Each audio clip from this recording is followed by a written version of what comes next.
আজ 15ই জুলাই মঙ্গলবার। আজ আমার সোনা পাপা 6 মাস কমপ্লিট করে ফেললো। তাই রাত 8:30 নাগাদ আমরা চলে এলাম এবারের ফটোশুটের সেটটা ডেকোরেট করতে। তো প্রথমেই আমি আমার এই কালো শাড়িটাকে টানিয়ে সেফটি পিন দিয়ে আটকে দিলাম দড়ির সাথে, যাতে শাড়িটা সরে না যায়।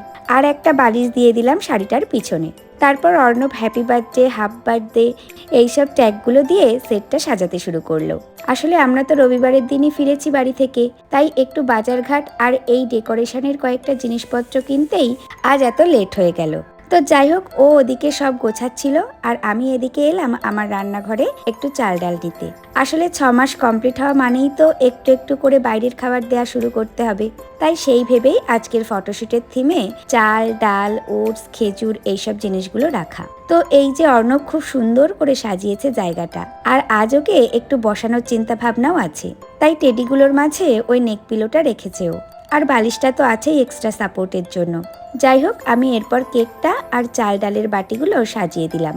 তারপর এলাম সোনা পাপাকে রেডি করতে এবং নতুন ড্রেস পরিয়ে বাবু মশাইকে সাজিয়ে দিলাম। যাই হোক, তারপর অর্ণব ওকে বসিয়ে দিল ছবি তোলার জন্য।